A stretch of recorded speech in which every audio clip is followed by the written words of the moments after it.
خیلی عالی و من بازم افتخار میکنم به این که یک کسایی میان کارهای بزرگ میکنن به خاطر افغانستان و مردم افغانستان.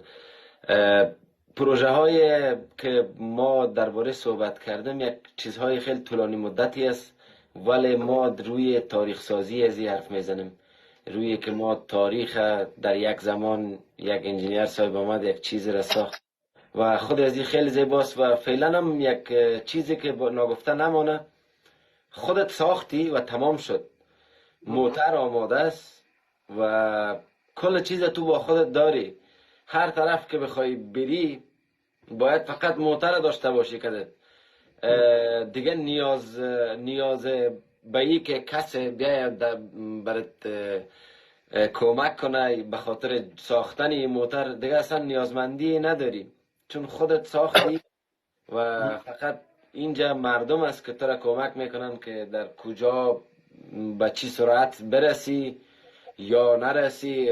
خدای نکرده منظورم از سرعت کمک های مردم است که خودت زودتر و یا کندتر به یک جای میرسانه. خیلی عالی است و یک مسئله کوتاهی که نباید ازش بگذریم اوی است که من خیلی امیدوار هستم که حکومتی که فعلا در افغانستان است و از تمام عواید گمرکی، از تمام بندرهای افغانستان، از عواید اینجا را که این حکومت میخوره بیاید به افتخارات افغانستان هم شریک شوند و سهم بگیرن. اگر خودت دولت پشت خود داشته باشی، درست است که دولت از نگاه ما نه نظام است و نه دولتی است و نه چیز در رویش هم صحبت نمیکنم، چون نمیخوایم سیاسی خودت یک ارتباط عمیق با افغانستان داری و به او خاطر نمیخوایم روی مسائل صحبت کنم، ولی دولتی که میان از بنادر ما، از عواید ما، ببینن آقای انجینیر صاحب، ما یک ریتبال اگر بخوایم در افغانستان یافت کنیم یافت میشه، خیلی آسان هم است، هر دکانی بریم یک ریتبال یافت میشه، ولی ما همون ریتبال به قیمت امی اروپا باید بخرم، چون از اینجا میره اونجا. کلن یک کشوری که واردات و جز مصرف هیچ چیز ما نداریم. اگر بخوایم صنایع افغانستان رو نام ببریم که چی ها وجود داره، هفته‌های پلاستیکی است که شاید ساخته شود، دیگه چیزی باشه آیا کلوشای نساجی و اینجاست که قسم کمپانی آمده بودن پلاستیک سازی که هم چیزی است که روس آورده، زمانایی که از روس مانده همون فابریکه هاست و هیچی نداریم، فقط سمنت داریم و کود برق داریم که اونم روس آورده و صنعت اصلا نداریم. مثلا برای خود ترکیه صحبت کردن، مردم ترکیه خیلی مردم زحمت کشی هستن انجینیر صاحب. یک آدم ترک روز 14-15 ساعت کار میکنه. یک ترک 100 سال حق نداشته که هیچ وقت معدن خود دست بزنه و قرارداد که با همی سازمان معدن جهان داره، اینا این سال 2023 اینا نو در پژوهش شروع کردن که میتونن نفت خود و از چیزای خود برای اینا پیدا کنن. ترکیه را مردمش ترکیه ساخت، ترکیه را صنعت ترکیه ساخت. ترکیه چیزی نداره و اگر صنعتش بگیریم هیچی نداره. 100 سال اینا حق کلنگ زدن در معدنش نداشته، اونم به خاطر که اتاتورک یک امضای با یک توافقات با کدام کشورها داشته و صنعتی شدن خیلی حرف بزرگی است. و وقتی میبینم که خودت تک نفر میایی یک چیزی را میسازی و یک نمونه که تمام شده و ختم شده ای است که بر رخ مردم میکشی، میگی برادر نمیشه، این شده. اگر میگفتی که نمیشه، خب همین تمام شده، موتر رو ساخته شده و راه هم میگرده و سپورت هم است و خیلی زیبا هم ساخته شده، هنرمندانه ساخته شده. ای خود از یک موفقیت است که مردم میبینه میگه درست است، خب ای ساخته شده و ما و شما نیاز دیگه نداریم برای که دوباره کسی بیا ای را بسازه. نه، فقط نمونه اینجا هست، سمپل کاپی برداری میشه از رویش. این کاپی برداری خیلی آسان است. ما غالباش هم داریم. امی جناب موتر بذار که که من یه گفت برات بگم. امی موتر خود اگر یک شرکت کمپانی دیگه بخره، فردایش برات بیش از 1000 دانه کاپی میزنه. آه آه آه و فقط مهم اونموست که اصلی را بیارن بانن و از روش کاپی بزنن. جنرال صاحب بذار دو تا مسئله رو برات توضیح بدم. میگن وزارت تعلیم و تربیه، درسته؟ تو خودت افغانستان درس خوندی. ایران میگه وزارت آموزش و پرورش، ولی توی ایران شده وزارت آموزش، پرورشش حذف شده. توی افغانستان شده وزارت تعلیم، تربیهش حذف شده. خب افغان تربیت نمیکنه. شما برو توی اطرافا ببین نفر بی سوادی که توی خانه کلان شده، سر سفره کلان شده، همونجوری بی سواد مونده، پیش پدرش و چی مونده، اون تربیت داره. اون افغان تربیت شده، رگ افغان بودنشو داره. ولی کسایی که داخل مکتب چیز میشن، ما پدرها و ما مادرای ما اعتماد کردن به سیستم آموزشی، بچه رو فرستادن اینجا که من یادم قدیما میومدن میگفتن که همین بچه رو بزن، به معلما میگفتن همین بچه ما رو بزن. معلم به اندازه پدر اختیار داشت که بچه رو بزنه، تربیت هم بکنه. تعلیمش شده، ما تعلیم یافته زیاد داریم، ولی تربیت شده برای اینکه بتونه تربیت بشه، برای اینکه مشکلات افغانستان حل بکنه نداریم. گناه اینها هم نیست. تعلیم پیدا کرد برای اینکه ریاضی رو حل بکنن، یه مثالی رو حل بکنن، یه کاری رو انجام بدن. تربیت نشدن برای اینکه بتونن تفکر بکنن مشکل. و حالا فرض بکنید که مشکلات افغانستان تو این نقطه است. تعلیم و تربیت دو تا بال تفکرن که شما میتونی این تفکر رو به پرواز در بیاری، برسی تا این نقطه بالا و بتونی این جواب رو پیدا کنی. از یه جایی به بعد واقعا باید بشینی فکر کنی که خب من الان چجوری این مشکل رو حل بکنم.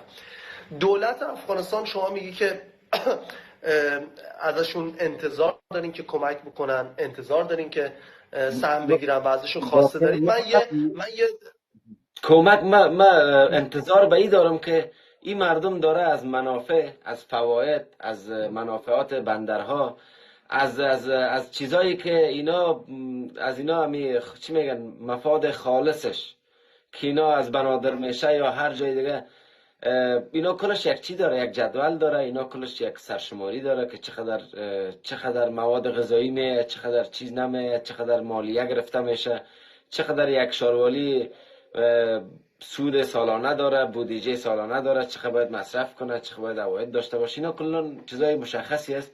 ولی دلم به این درد میکنه که یک هدف ملی را چرا دولت کمک نمیکنه، از جیب خود نکنه، اعلام پدرانت از منافع دولت کنه، از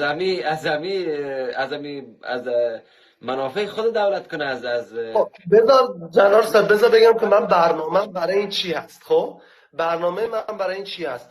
ببینید شاید توی سرمایه گذاری به هر حال دولت هم لحظه‌ای که میخواد سرمایه گذاری کنه مثل یک تاجر فکر میکنه، مثل یک سرمایه گذار فکر میکنه، منفعت و اینها رو هم در نظر میگیره، درسته؟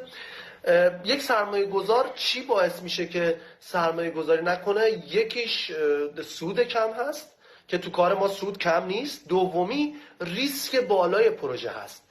پروژه ما خیلی ریسک داره چون قبلا انجام نشده. افغانستان زیرساخت نیست، برق نداره، چی نداره، راه مواصلاتی نداره، نیروی متخصصش ممکنه که به اون اندازه متخصص نباشه.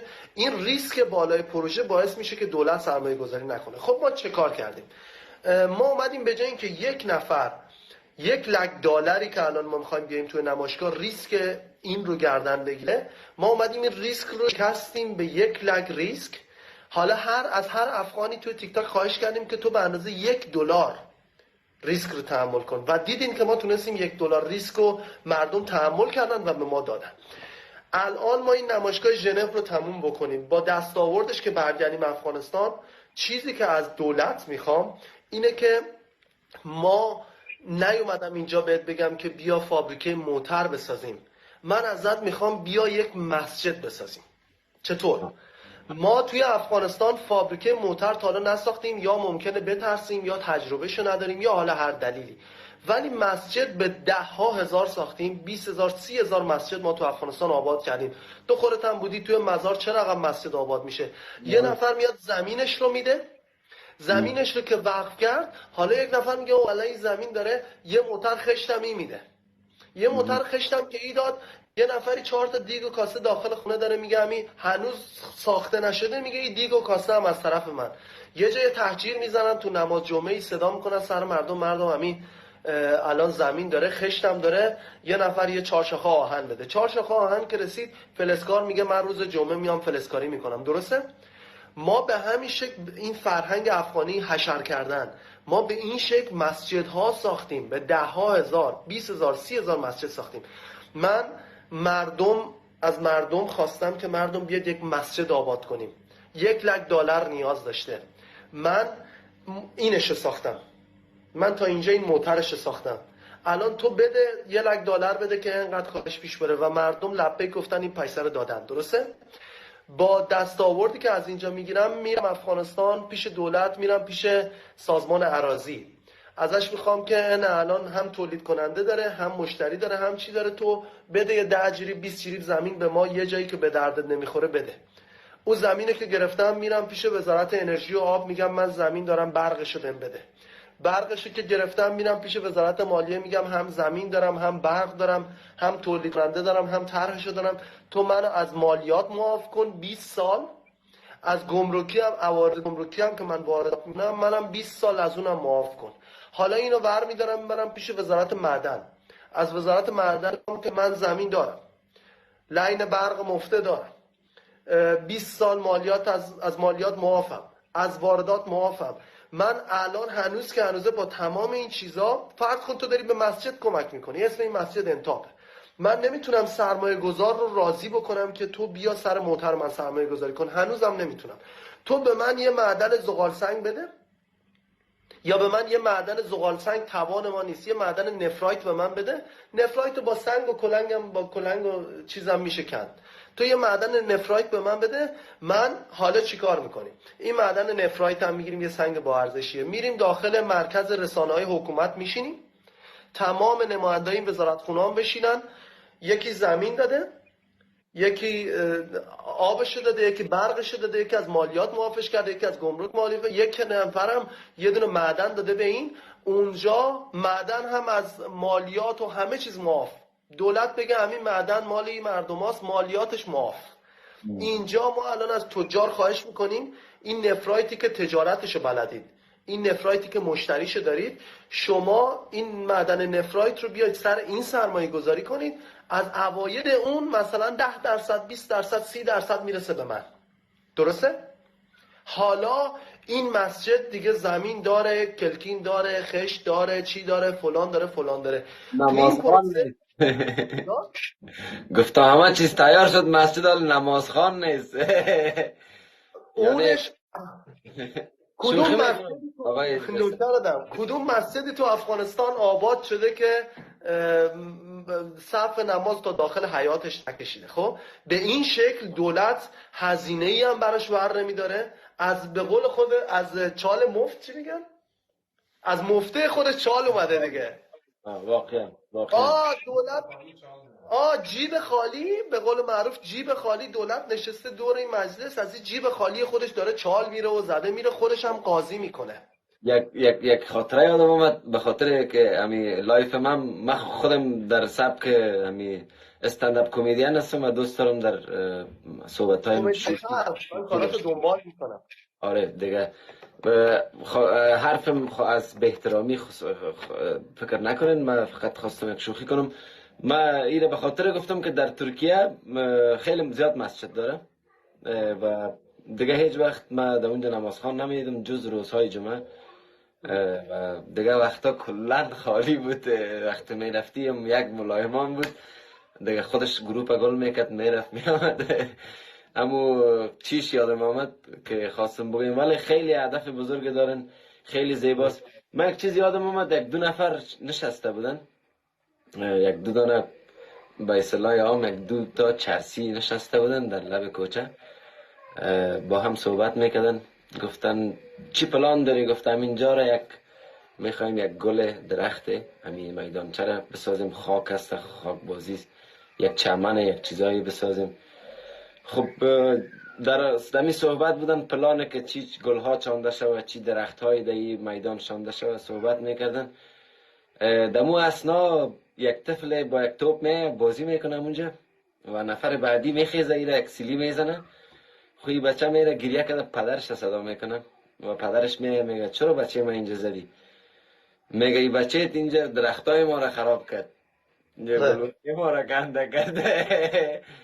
دیگه خیلی زیباست. گفتو رسیدم. خب جلال صاحب ما همینطوری باور بکن اگه 5 سال دیگه 5 سال پیش اگه می اومدیم با هم داخل لایف، من میگفتم من یک موتر دارم میسازم، بعد میرم بزرگترین نمایشگاه موتر جهان، دوباره همین داستان حکم میکرد. هیچ کسی قبول نمیکرد.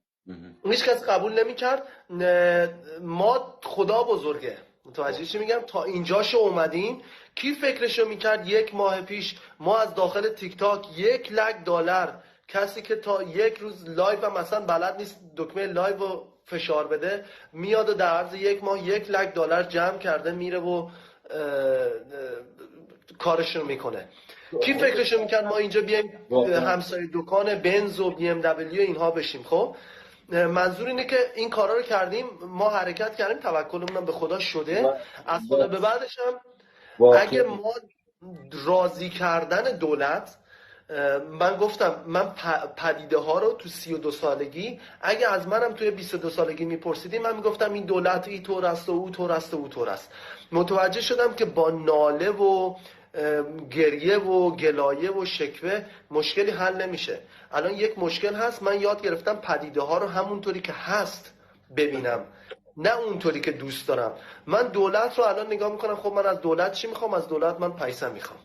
دولت میخواد سرمایه گذاری کنه، مثل یک سرمایه گذار فکر میکنه. و اگه اینطوری نباشه خود ما مردم این دولت رو پس میکنیم، یه دولت دیگه میذاریم، میگیم تو پیسه رو نمیفهمی. یک سرمایه گذار رو چطور راضی میکنم؟ همون جوری که سرمایه گذار رو راضی میکنم دولت رو هم باید راضی کنم. زبان این مردم 40 سال پیش همین مردم بودن، همین کشور بوده. ما جنگی نبوده، تو زمینای ما گندم پاش میشده، نه پوچک مرمی، نه مرمی. 40 سال پیش از سمت شما از حیرتان همینطوری تانک چینی اومده داخل. این مردم به هر حال حق دارن. من خودم هم اگه باشم اون زمان اونجا بودم والا اگه بانم. حالا جنگ تموم شده، این مردم فقط تشنه احترامن و به شدت به دینشون، به اعتقاداتشون مردم افغانستان پایبند هستن. خودت هم خبری. اینها رو باید از اون طریقی که میفهمن بفهمونی. گفتم من الان اگه بیام اونجوری که با یک آمریکایی یا آلمانی صحبت میکنم که این نرخ رشد من هست، این نمودار رشد منه، لوگاریتمی شده توی نمیدونم سری ایوان فاند ریزینگ هم، این شکلی اگه صحبت کنم اینا نمیفهمن. ولی اگه بیام بگم که من فابریکه موتر جور نمیکنم، من مسجد جور میکنم به این شکل، حالا بده من اینو، بده من اونو از اون بگیرم، اونو از اون بگیرم، حالا مردم رگ اسلامیتشون انقدر باد میکنه میره. این دیگه اگه من نتونم، این برمیگرده به ضعف من. به هر حال من کسی هم که الان مدیریت این پروژه با منه، همونطوری که تونستم مردم رو راضی کنم تو این وضعیتی که مردم، خودت اروپا هستی، بیادر و خواهر و کاکا و بچه ماما به گردن خودت هست، اندیوال هست، نمیدونم افغانستان سیل میاد، 1000 مشکل میاد، شما 10 تا فامیل الان گردنته. من اگه تونستم تو رو راضی کنم که این جمعه شب از درآمد خودت بگذری، لایف خودت رو اعلام کنی، بیای با من بشینی لایف بری، این من تونستم تو رو راضی کنم. این از هنر من بوده. و اگه نمیتونستم الان این شرکت نابود شده بود. مردم به جای اینکه الان ما رو تحسین میکنن، مسخره هم میکنن، گفتن یه چیزی ساخت خلاص شد رفت. الانم راضی کردن دولت گردن منه. و اگه دولت تو این کار سرمایه گذاری نکنه، این یک قسمت از بزرگش تقصیر منه. من به اندازه کافی باهوش نبودم، من به اندازه کافی با تجربه نبودم. مشورت دارم میگیرم از مردم، هر کسی که میرسم ازش میخوام یه مشورتی به من کردن، گفتن که یه نفری رو دختر شاه رو بهش میدادن، گفته بوده که نه من نمیگیرم که بخت من خسته. هر جا که میرسیده میگفته نه من نمیکنم که بخت من خسته. اون اشتباه رو من نمی کنم. هر کسی هر جای هر کمکی که تونست به من بکنه من میگیرم تا این کار انجام بشه. یه مقدار خودم تجربه دارم، سعی میکنم گپ کلانا رو بگیرم، گپ بزرگترا رو بگیرم، گپ شرکام بگیرم، با این که حتی بعض موقع فکر میکنم برخلاف فکر خودم، ولی به هر حال احترام میذارم به تجربه دیگران. میبینم که اینا چند سال از من جلوترن. تمام تلاشم میکنم که این موتر یه انقلاب مردمی که شده، اگه بتونیم که دولت هم تا به امروز ریاست ترافیک بسیار با ما همکاری کرده، برخلاف قانون یه پلت به ما داد، برخلاف قانون به ما گواهینامه بین المللی داد، لیسانس بین المللی داد که تو قطر غریبه پشت موتر ما نشینه، موتورسیکل‌های تشریفاتش به ما داد، ریاست پاسپورت 12:30 پنجشنبه ظرف نیم ساعت به ما پاسپورت ها رو داده. خیلی خیلی جاها با ما همکاری کردن، خیلی جاهای دیگه هم یا گپ ما رو نمیفهمیدن یا به هر حال آدمیزاد نیاز داره بیشتر برای صحبت کنیم. الان که یک انقلاب مردمی شده، تمام تلاشم این هست که این تبدیل بشه به یک نقطه وصلی بین دولت و ملت که یک مقداری از رنج مردم واقعا کم بشه. الان توی قطر روز 5 اکتبر نمایشگاه افتتاح میشه، ولی مختص برای مقامات هست. خود امیر قطر تشریف میاره، نخست وزیر این مملکت میاد، وزراشون میاد و جمعی از سفرایی که مقیمن توی قطر. اونجا کسی محمد رضا احمدی رو نه اسمش یادش میمونه نه چهرهش یادش میمونه، چون یه آدم چطوری میتونه 32 تا کمپانی 32 تا مدیر عامل اسمش یادش بمونه، ولی اسمی که یادش میمونه افغانستان رو یادش میمونه. من میخوام که یک خیر جمعی بشه برای مملکت ما، افغانستان رو این مردم ها یادشون بمونه، هنر افغانستان، مهندسی افغانستان، علم افغانستان، صنعت افغانستان، که پس فردا روز حتی همین دولت ما اگه خواست 15,000 چوپان بفرسته تو همین قطر کارش ساده تر باشه، چند تا کارگر خواست بفرسته همینجا کارش ساده تر باشه، 4 تا دکتر خواست بفرسته کار یاد بگیره ساده تر باشه، یه خیر جمعی بشه برای همه. به ما که میرسه، به ما تا همین الانش هم که اومدیم اینجا 32 میلیون یورو رو خیلی امید داریم که بتونیم بگیریم، ولی چه کنیم که یک خیر جمعی برسه به همه افغانستان، یک خیری به دولت ما برسه، قراردادهای بزرگ بتونیم. خیلی عالی میشه انجینیر صاحب. و یک چیزی که ازتان خواهش دارم این است که فعلا یک کتله بزرگ عظیمی از مردم شما را بخواین یا نخواین اینا حمایت میکنن. شما اگر نخواین هم این مردم شما را حمایت میکنن و همیشه وجود این مردم همیشه پابرجاست، این را هیچ وقت فراموش نکنن. ولی دوست دارم که اسم خودتان حداقل در تاریخ افغانستان وقت ثبت میشه قسم باشه که احساس ای که من خودتا یک افغان میبینم تا ای که یک کارمند دولت فعلی. این چیز باید تفکیک بکنیم و خودت یک مخترع هستی، خودت یک دانشمند هستی و در بخش خودت یک پروفسور که تانستی همچون یک کار را بکنی و شخصیتت هم میخوایم که باید در طاق بالا جدا از همه بمانیم. ای حتی شاید افغانستان بگویی اینجا نام افغانستان تو میاری بالا. افغانستان اگر دربارش فکر کنه، افغانستان یک چند کوه است و یک اجتماع است و یک چند میلیون نفوسی است و بنادر و مرز و گپای این دولت هایی که میرن اینا مثل دولت ها میرن ولی ملت ها پابرجا میمونن، و من خیلی دوست دارم یک شخصیت ملی و جدا از دولت خودتان به هر جای معرفی کنن. و چیزی را که من خوش دارم در اونجا در جایگاه قطر ای که افغانستان خودت هستی و موتر خودت ساختی، نه دولت فعلیه که وجود داره. جناب سر من قربانم، من خو از بچگی تا به امروز خودتم نمیدونم از سادات هستی یا نه، از بچگی تا به همین کلانشدی که داشتم سالی یک بار به مدت 10 شب به ما یادآوری شده که کربلا چه اتفاقی افتاد. امام حسین میدونستن که 72 نفر در مقابل یه لشکر، حالا بر اساس روایت دقیق نمیدونم، بیا فرض کنیم به هر حال بیشتر از 72 نفر، 3000 2000 نفر، هر کسی متوجهه که من شکست میخورم تو این جنگ. ولی اون روز اون جنگ رو، اون کار رو انجام دادن به خاطر یک حرف: هیهات من الذله. من تا به امروز 32 سال، شاید 7 سالش یادم نیاد، 25 سالش هر روز توی سرم فرو شده که هیهات من الذله، ذلت ارزشش رو نداره. ارزش هیچ چیزی رو نداره، ارزش پیسه رو نداره، ارزش کروزین رو نداره، ارزش شهرت رو نداره. بهت قول میدم که در کتابای تاریخ اگه عمری باقی بود افتخارش رو داشتیم، سعادتش رو داشتیم که یک روزی یک کار بزرگی انجام بدیم، نه به خاطر اینکه یک روزی یک موتر ساخت.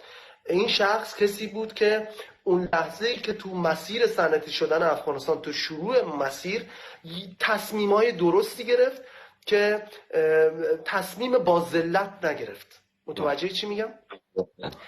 این رو در مورد من، در مورد پدر من، در مورد مادر من، در مورد همکاران من بنویسن که کسانی، گروه انتاب، کسانی بودن که ذلت رو نپذیرفتن به هیچ دلیلی، نه پول، نه شهرت، نه کروزین، نه خانه، نه روابط سیاسی. هر تصمیمی که من میگیرم، خب به هر حال منم جوونم، بعضی موقع لج میکنم، بعضی موقع کلام خراب میشه. هر تصمیمی که میگیرم 2 تا چیز در نظر هست: اول این که خیر و صلاح افغانستان داخلش هست یا نه، 2 این که ذلت توش هست یا نه. بعضی موقع یه مصلحتی هم هست ولی اون مصلحت توأم با ذلته، مجبوری ذلیل بشی تا اون کار انجام بدی. مردم افغانستان این رو نمیپذیرن. من هر کاری که بکنم برای صلاح افغانستان، ولی با عزت، بدون با ذلت این کار نمی کنم. اگه شد با عزت کار بکنیم، با نه فقط با دولت، با همون آمریکاش، با همسایگانمون، با اعراب، با آلمانی ها، با هر کسی اگه توأم با عزت میخواد با ما کار بکنه، احترام به ما میذاره، نوکرش هم هستم، جاش این زیر پلک ماست، بخی میمانمش زیر پلکم روی چشم.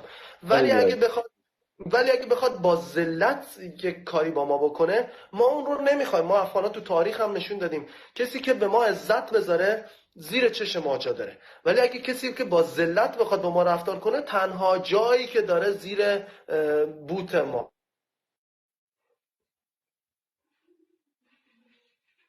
که من اینترنت بوده باشه و سبک زندگی غربی باشه، آخر این رگی که اینجا هست از دی ان ای رگ افغان بودنه. خیالت راحت، اگه جایی با هر کسی کار بکنیم اسم نمیاریم، با هر کسی که کار بکنیم توأم با عزت، این جواب افغان بودنشه. و از دید دیگه، من یه شرکت شخصی ام، جواز رسمی دارم از وزارت صنعت تجارت برای تولید موتر. من بابت 1% سهامش جنگ ها کردم. من از یه طرف که یک افغان هستم، یه بیزنسمن هم هستم. خیالت راحت که کروزین و اینجور چیزا منو راضی نمیکنه. من میلیارد دلار منو راضی میکنه. واقعا این استادت هم یک اشتاری 3 میلیارد دلار داشته رفت. خب چی بگم والا، جناب اگه آدم باهوشی نبودم تا اینجا میرسیدم. خودت با من نمی‌نشستی گپ بزنی. از نگاه هوشمندی که اصلا شک به هوشمندی تا نیست، به این که شاید در حد نبوغ من شما را میبینم. این کارهایی که شما دست تنها در افغانستان و جایی در همچون سرزمین، مشکلات وسایل، مشکلات اسباب ساخت و ساز، هر چیز نیاز به اسباب و خلاصه ما یک آدم کارگر هستم، همیشه در هر بخشا کم و زیاد کار کردیم و میفهمم که اگر یک دیوال رنگ میشه یا از سر خشت خطا میخوره، چی پروژه های سر ازیمه تا این رنگش میرسه و میفهمم یعنی چی. ولی گپ سر عزیز که در افغانستان موری جایی وقت شما موتر انتاب هم میسازن، با هیچ شک باید ملت افغانستان به نابغه بودنتان نکنه. ای که یک نبوغ است، یک حرف نورمال و یک چیز عادی نیست، شاید هم بیشتر از حد نبوغ، چون ما نداریم. یکی یک کسی است که میتونه ساخته، یکی ای است که هیچ چیز نداریم، یک چیز میسازی. خیلی فرق داره. شاید در اروپا و جای یک اگر نبوغ شما را یک کسی می داشت شاید حال تیاره می ساخت، ولی چون وسایل داره. ولی خودتان در افغانستان و جای بایی که هیچ چیز در دسترس نداشتن و من یک موتر سپورت که واقعا زیباست. ما فراری میبینم، لامبورگینی میبینم، چیا میبینم، وقتی انتاب پالیش استاد میشه از نگاه دیزاین هیچ چیز ما پایینی از یک لامبورگینی که با دست ساخته میشن ندارم.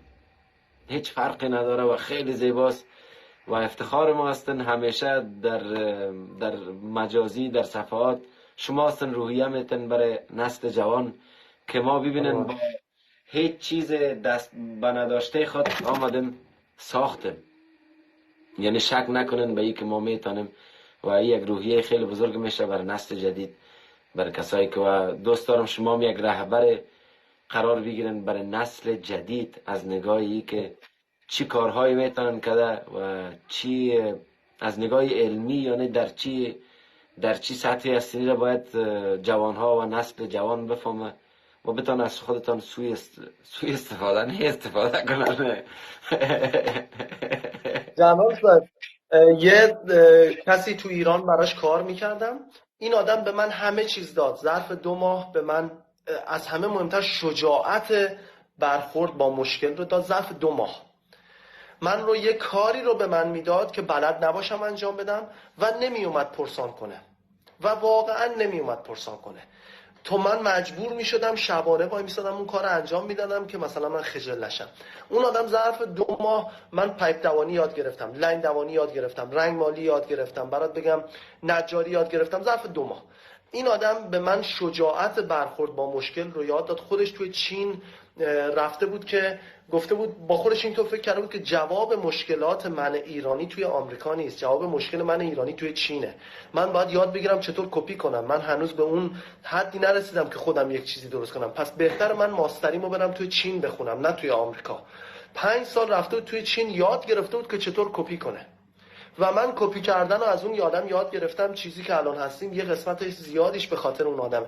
یه روز یه حرفی به من زد، گفت که من همه چیز بهت میدم، همه چیز بهت میدم، فقط یه خواهشی که ازت دارم اینه که چش داشته باشی و ببینی. یه روزی تو روی من نخیزی، تو روی من نخیزی.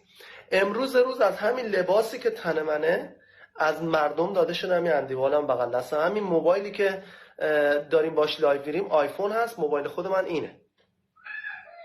این هم با پیسه مردم خریده شده داده شده به من.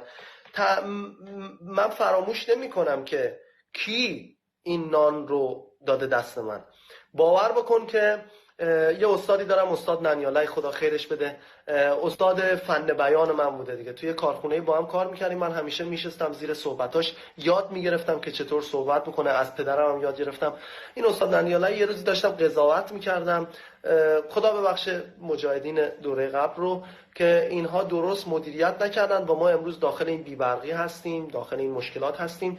یه حرفی به من زد، گفت که نان زمان دوره جهاد اول و دوره دولت اسلامی اول یک نان قیمتش شده بود 100 روپه، 100 افغانی، و داخل آرد این نان انقدر ریگ بود که تو نمیتونستی این نان رو بجوی. این نان رو باید فرو میکردی داخل یک گیلاس آب، نگه میداشتی، بعد این نان تر میشد میذاشتی داخل دهانت و این گیلاس آب رو پشت سرش میخوردی و نمیتونستی هم بجوی، فقط برای اینکه این مواد غذایی به شکم تو برسه. از روزی که از مردم کمک خواستیم، آب ما سرد بوده، نان ما گرم، داخل آرد نانمون هم ابدا ریگ نبوده. بهترین نان، بهترین آب، بهترین جوز، همه چیز برامون، اگه نوشیدنی بوده سرد بوده، خوردنی بوده گرم بوده. من حواسم از چشم دارم، یا تو روی کسی که این نان رو داده دست من نمیخیزم. این رو خیالت راحت باشه. مردم افغانستان اگه نخوان ما با پاکستان کار کنیم، که یک بار هم ما یک پیشنهادی داشتیم ولی ما به خاطر مردم خوش داشتن، این رو گفتم ما دوست نداریم تو این کار رو بکنی، ما نکردیم. در صورتی که ما شاید 8 ماه پیش میتونستیم کار تولید موتر رو شروع بکنیم، ما نکردیم. اگه مردم افغانستان با هر کسی، حتی با همین فابریکه جرمنی هم بگن کار نکن، ما نمیکنیم. چون من متوجهم که ولی نعمتم کیه، کی این نان رو داده دست من، کی این لباس رو داده دست من. و اگه مردم افغانستان با هر کسی اسم نمیبریم، همونی که تو ذهن خودته، مردم افغانستان فقط یک بار اشاره کنه که نکن، ما نمیکنیم، که تا به امروزش هم دیدی نکردیم. 32 سالمه گشم ایران رو گذروندم، افغانستان با همه جور مردمش، با همه جور مردمش، به جز دزد جماعت نشستم، بلند شدم تا بالا بوده و اونقدر میفهمم که چی صحیحه چی غلط. و دارم کسی که مدام کنار دستم هست و اگه اشتباه کنم میگیره و کش میکنه و تو راه میاد. خیلی عالی انجینیر صاحب. از اینکه یک شخصیت پر میبینم تنها نه ای که در بخش انجینیری و ساخت ساز موتر یک گوینده خوبم هستن و کلا شخصیتتان خیلی شخصیت بردبار، پشتکار و قوی میبینم و نیازمند هستم برای همچون شخصیت های در افغانستان، چون ما یک روان خراب داریم و این 50 سال جنگ دیگه هیچ انرژی بر هیچ جوان نمانده که درباره یک خلاقیت یا ابتکار یا یک نوسازی فکر کنن. ما فقط یاد داریم که چگونه ریدبال بخوریم، ما نسل جوانا ما فقط یاد داریم چگونه استفاده کنیم، چگونه مصرف کنیم. یاد داریم آیفون 13 یا 14 که میآید در بازار، قبل از اینکه بیایه آیفون 13 اشتال امو درست کل جایش نگشتم، ولی چون 14 ایره پرتم برم 14 شوی گیرم. کلا همچون یک مردم بودیم و وقت خودتان میبینم که میین کارهای بزرگ میکنن، این یک سمبل و یک انقلاب روحی در تمام نسل جوان پیدا میشه که ما میتونیم، ما افغان ها هیچ کمبوت از هیچ آدم دیگه نداریم، ما هوشیارتر هم هستیم، قویتر هم هستیم و این شعار نیست، باور بکن جناب صاحب هستیم. من دورانی که توی مکتب بودیم از صنف اول تا صنف 12 من داخل مهاجرت، نه فقط خودم، تمام افغان‌های دیگه داخل شهر، تمام ما نمره اول بودیم، یا اول یا دوم یا سوم، جنگ داشتیم سرمون اولی. این که من میگم ما افغان‌ها باهوش هستیم خودت بگی، من با دلیل و مدرک میتونم نشون بدم. الان آمار ارقام نشون نمیتونم بدم، ولی هر کسی داخل صنفش تو مهاجرت، همین لحظه شما خودتون تو مهاجرت هستین کار میکنین، خیلی مواقع باور کن که نگاه میکنین میگه همین آلمانی اشتباه داره انجام میده، همینا سستن، همین رو من بهتر انجام میدم، اینا ما رو نمیمونن. ما هم که داخل مهاجرت بودیم، من همیشه میدم که ما نمره اول بودیم، همیشه بدون اینکه تلاش بکنیم. روزم که اومدیم از مکتب که خطا خوردم اومدم بیرون، داخل فضای کار، فضای بازار که شدیم، بین 18 سالگی تا 22 سالگی تقریبا، چون تازه وارد بودم داخل فضای بازار، اونجا میدیدم که خب ما هیچ چیزی بلد نیستیم. این اشتباه سیستم آموزشیه، ما هممون شدیم کارگر و مزدورکار و چی خیلی روی اعتماد به نفسم تاثیر گذاشته بود که والا ما نمیتونیم تا اینکه آروم آروم تونستم با ترسم غلبه کنم، شروع کردم جمع کردن خودم. حالا فکر کنیم خب من توی مکتب، همینایی که امروز اومدن توی بازار کلان شدن و یک کاری دارن انجام میدن، همینا تو مکتب خب با منم همینا بودن. من توی مکتب نمره اول بودم، همینجا بالاخره ما میتونیم نمره اول، اگه نه بالاخره همین گیلی به خودمون عذاب کشیده بیرون میتونیم. الانم رفتم داخل خودمو شامل صنف موترسازا کردم، درساش روی اینترنت هست، روی یوتیوب هست. خب حالا اینو نگاه کن، اونو نگاه کن و زدیم ما این موتر درست کردیم. حمله بر خود ستایی نباشه، ولی باور بکنید من اینجا موتره همین کمپانی پورش و اینجور چیزا رو دیدم، اصلا ما سر اینا خبر نیستیم. باور بکن که شما یه چیزی توی تصاویر میبینید، موتر رو از نزدیک اگه ببینی، چون ماشینای اروپایی معمولا خیلی کوچیکن، خیلی ظریفن. من هیچ موقع تو ایران ماشین آلمانی ندیده بودم. من مستری ماشینای آمریکایی بودم، موتر بسیار کلان کلان دیده بودم. از بچگی عادت کردم به دیزاینای خیلی بزرگ و وحشی و من با اون طرز تفکر الان موتری که درست کردم آوردم اینجا، میبینم که دیگه به خیلی خرد به نظر میرسن. ما یک مقدار مشکلی که داریم اینه که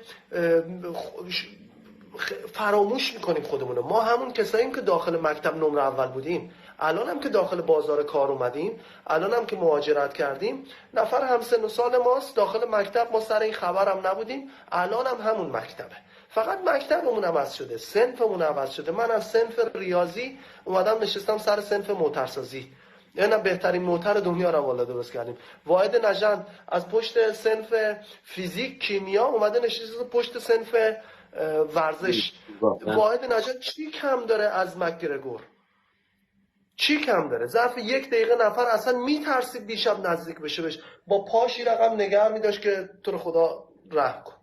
واحد نژند چی کم داره از اینکه بهترین قهرمان جهان بشه؟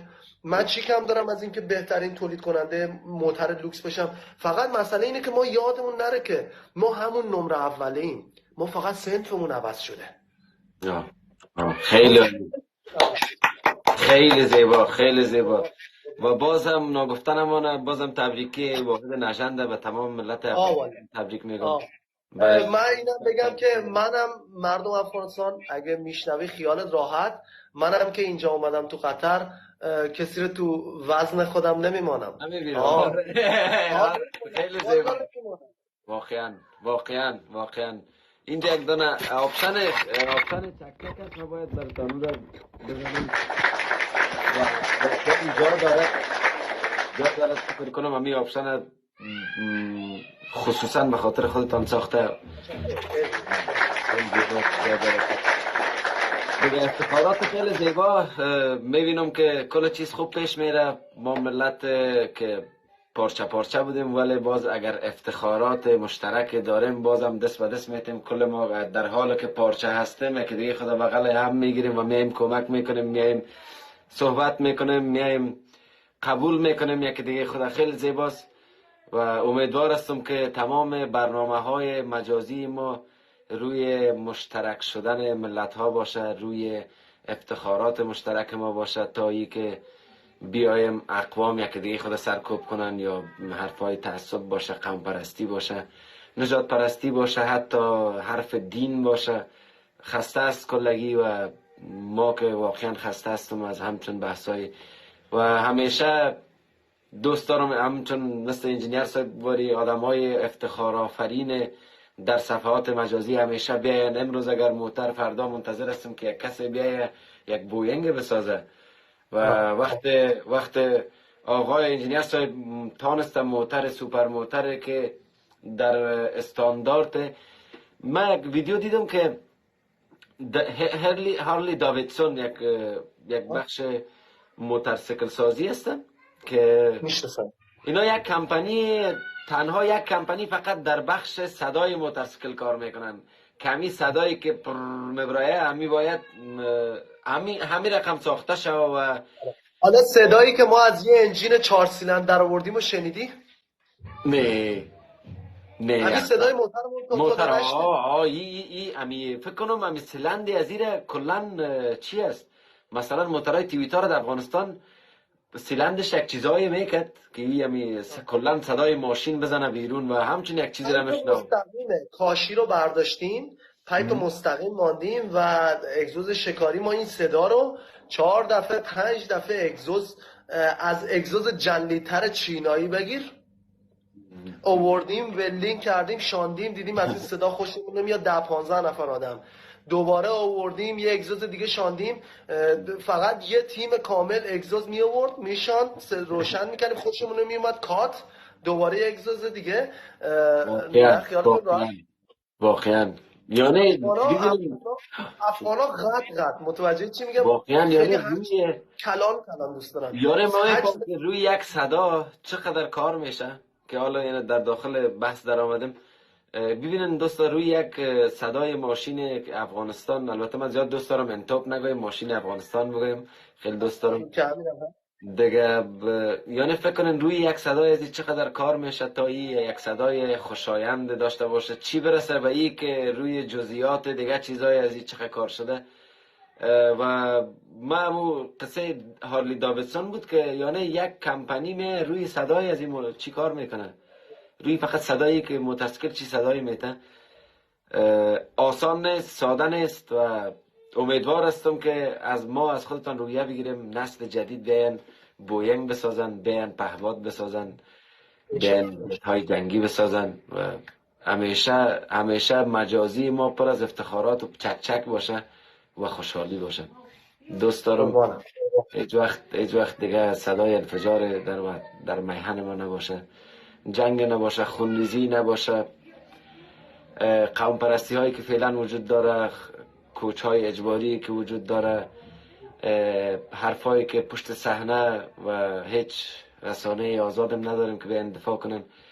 و دوست داریم کل چیز خوب شه و کل چیز زیبا به پایان برسه و یک دولت همگیر و ملت داشته باشیم که خودشان بیاد درباره خود تصمیم بگیره تا اینکه دیگرها بیاد درباره ملت تصمیم بگیره. و خیلی بر من مایوس کننده است وقتی تصمیم یک ملت خودش گرفته نمیتونه، حتی تصمیم نماز خواندنش دست خودش نیست و بر من زیبا نیست. و دوست دارم یک دموکراسی مردمی که خود مردم به تعیین کنه داشته باشیم تا بتونیم بهتر زندگی کنیم. ما اگر در ترکیه میریم، مسجد پهلویش بار است که ما میخانه میگیم و هیچ ترکی که از میخانه میبره چیزی نمیگه، هیچ میخانه یا شرابی که از میخانه میبره به کسی که از مسجد میبره چیزی نمیگه و هیچ وقت همدیگر به چشم حقارت نمیبینن و دوست دارن پهلوی هم در کنار هم زندگی کنن. امیدوار هستم همچنین یک فضای رخ بده تا بتانیم انسانی زندگی کنیم. انجینیر صاحب، واقعا انسانی زندگی. جنرال صاحب، من اون روزایی که کار میکردیم به خاطر مشکل برق مجبور بودیم که شبا کار کنیم، به خاطر اینکه برق اون موقع دوامدار بود، بهتر بود حداقل. صبح ساعت 7 6 و نیم که میبرامدم برای اینکه من دارم صدایتان انجینیر صاحب. صبح میبرامدم بیرون برای اینکه مثلا برم یه پنیری بگیرم، یه کیکی بگیرم، صبحانه بخورم، بعدش بگیرم مثلا دوباره کار کنم، یه 2-3 ساعت بعد بخوابم. میرفتم یه سطل آشغال مکانیزه بود، از این سطلایی که موتر باربری میمانه رو زمین، 1 تن 2 تن داخلش آشغال جمع میشه، پس صبح اونو دوباره بار میکنه میبره. هر روز میدیدم که چند تا از این بیادرای بیمارای مبتلا به اعتیاد 2 تا دونه خشت ماندن، بعد یه دونه قوطی رب 1 کیلویی رو ماندن سر همین، بعد زیر اونجا مثلا جنگلی رو در دادن، چوبی یا کاغذی چیزی رو در دادن و داخل اینجا یک آبی داره میجوشه، یک آبی رو جوش آوردن. هر روز صبح اینو میدیدم و میگفتم که پرسان نکنم یه موقع خفه نشن. هر روز که میرفتم زیر چشی نگاه میکردم که همینا چی میکنن، داخل این چی میکنن، ما هم یاد بگیریم. شاید خیلی علم توشه، بعضی موقع یه کارایی میکنن باور بکن. من فکر میکردم که همین پیچکاری ها رو داخل اینجا ضد عفونی میکنن. مثال یه روز رد شدم دیدم که پوست پیاز و پوست رومی رو از داخل سطل آشغال، همونی که مثلا مردم شب انداختن، رو به روی یه دونه رستوران بود، همین رستوران های نصیب، پوست رومی و پیاز رو برداشتن داخل اون آب که داخل اون قوطی رب هست، دارن اونو قرمه جور میکنن، از اون دارن اونو میجوشونن، تفت میدن و رو به روی اون سطل آشغال یه جایی هم بود که مرغ فروشی بود، مرغ رو پاک میکردن، اینا پوست و این چیزاشو میریختن داخل سطل آشغال. همون حین بود که یه دونه دیگه از بیادرها از داخل همین سطل آشغال برآمد و یه مقدار پوست پیاز داد به این اندیوالش، این اندیوالش رو پوست مرغ، اون اندیوالش پوست مرغ رو انداخت داخل این قوطی رب و اینا اونجا برای خودشون شوروا درست میکنن، چون خب معمولا بهشون نمیرسه، خیلی عضلاتشون تحلیل میره، به هر حال نیاز دارن که شوروا یا گوشت بخورن، پروتئین بهشون برسه. و اینا از پوست پیاز، پوست رومی داخل سطل‌آشغال، پوست مرغ از داخل سطل‌آشغال، یعنی رسما از داخل کثافت‌دانی در می آوردن این پختن. من هیچ موقع جنرال صاحب فراموش نمی کنم این رو. واقعا من از کجا اومدم، برای چه کاری اومدم. وسع من میرسه که برم به دولت بگم بیا در همین در مکاتب رو باز کن، و گفتنش هم دیدی که فایده نداره. همین هر کاری که به دستم میرسه من میتونم یه ذره این ملت رو خوشحال کنم، میکنم. بعضی موقع من توی ایران توی مسافری که بودیم سه نصف شب باور بکن سواش کارم دارم، خوابم نمیبرد. همه کارام هم انجام دادم، دفترم هم باز کردم، فکرام هم نوشتم، همه کارام هم کردم. واقعا هیچ کار دیگه ای نمونده انجام بدم. نخوابیدم، بلند شدم گردم اتاق کارگری که توش نگهبان بودم، تنها بودم، گرد اتاق اینجوری راه رفتم. گفتم که بیکار نباشم، هر کی ازم پرسید چه میکنی بگم که دارم برای افغانستان همینجوری راه میرم. بالاخره مقصد بیکار که نیستم، دارم الان اگه کسی پرسید میگم دارم راه میرم، دارم یه کاری میکنم. اینجا با مردم دیدم چقدر ما مشکلات میگم انسانی زندگی نمیشه حتی تا این اندازه که مردم از داخل کثافت‌دانی در میارن میخورن. هر جا که میریم یه نفر دستش دراز میکنه، میبینم من خودم دستم جلوی مردم درازه. خدایی دیگه چه وضعیتیه، من خودم دستم جلوی مردم درازی، الان دستش جلوی من دراز. یکی دیگه از بیادرامون مقصود امینی که موتر دوم افغانستان رو جور کرد، تو برنامه سراچه هم با چیز شد. این روزا اونم سرطان خونش انقدر رفته بالا که از بینی و دهانش داره خون میاد. او الان تو شفاخونه الخیر پاکستان اسلام آباد، الخیر اگه الشفا، اون اونجا بستریس. خودمون اینجا هر لحظه هزار مشکل میدم. خدای مکتب بسته است، اندیوالمون اونجا روی شفاخونه افتاده، خودمون کارمون اینجا محترمون داخل گمرک بند مونده. خدای چی کنیم؟ خب هر روز یه نیم ساعت ترس توته و پارچه میشم تا اینکه آروم بالاخره میگم خب کسی دیگه ای نیست، خودم باید بکنم. شروع میکنم به جمع کردن توتهای خودم، پس دوباره میچسبونم به خودم و اینکه خدای دیگه من بر اومدم دیگه، یک کارش بکن دیگه. سخت است اصلا. امی که انجینیر صاحب خودتان روحیه میتن برای مردم از هر نگاه و روحیه دهنده هستن. داریم مشکلات، همیشه بدبختی بوده در افغانستان، در جغرافیایی که ما تولد شدیم.